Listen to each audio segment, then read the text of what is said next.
What's up everyone, Mario here with Neko Prints. Today we're going to learn how to sublimate using Scotch Thermal Laminating sheets. So if you want a step-by-step tutorial on how to do that, stay tuned. So this is what we're going to be sublimating today. It's an 8x8 inch canvas. I'm using a Demon Slayer image. I'm obsessed with Demon Slayer lately and I figured, why not? Now before anybody asks, this is not for sale. This is for myself or for my brother. I'm not sure. I might give it to my brother. So I don't know if you can tell, but it's actually a lot shinier than the previous one we did with the Pokemon background. And that's because we're adding a little shiny background. So we're gonna be using two different layers for this one. So for this project, we're gonna need Siser Silver Lens HTV. I already went ahead and cut it into a 9x9 inch square. Your blank canvas, a staple remover.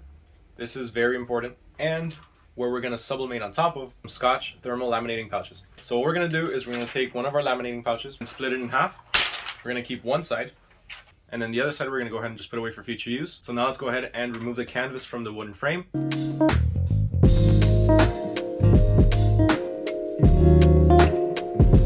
So I went ahead and printed out our image, separated the canvas from the wooden frame, and trimmed down our laminating sheet. Now the laminating sheet I just cut to 9 inches. It should be something like 9 inches by 8.5 inches. Now our heat press is set to 400 degrees.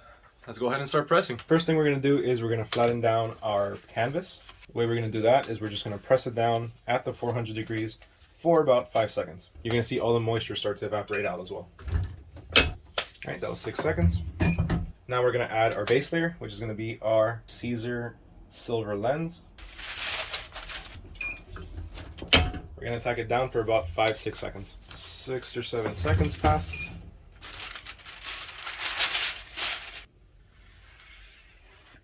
All right, so now we have our base layer. Now we're gonna press our laminating pouch. We're gonna put this right on top of the HTV. Give it a little flattening to make sure there's no air bubbles or extra little wrinkles. Now this we're gonna press for 1 minute.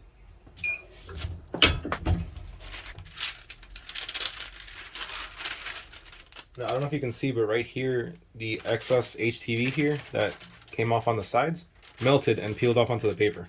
But that doesn't really matter since the image is going to be in the middle anyway. That's just the edges. So now I went ahead and taped our image to the canvas. So we have our canvas, our silver layer, our laminating sheet layer. Now we're pressing the image. We're going to press this at 400 degrees again for 45 seconds. 45 seconds are up. Let's give it a minute and let it cool. Once it's cool to the touch, let's go ahead and peel off the sublimation paper. Wow. So what I do now is I hold it up to the light and I make these little black marks on where the image edges are. So that way it's a lot easier to align with the wooden canvas. So now that we have the wooden frame aligned with canvas, let's go ahead and start stapling. We're just going to start by folding over the edges.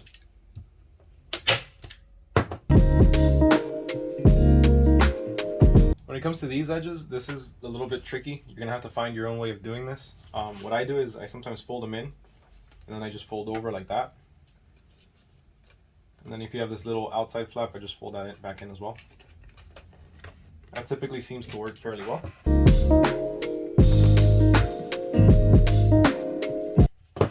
And there we have it.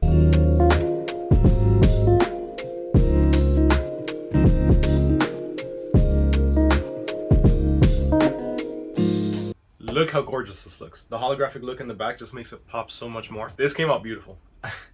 I love this. If you enjoyed today's video and you found all this information useful, make sure to hit that subscribe button and smash that like button. Leave a comment down below if you've tried sublimating with different media, maybe different backgrounds, maybe different base layers. Like let's say, for example, instead of using the laminating sheet, I have another video where I used Specialty Materials Clear HTV to sublimate on. Thanks again for watching. I'll see you guys next time.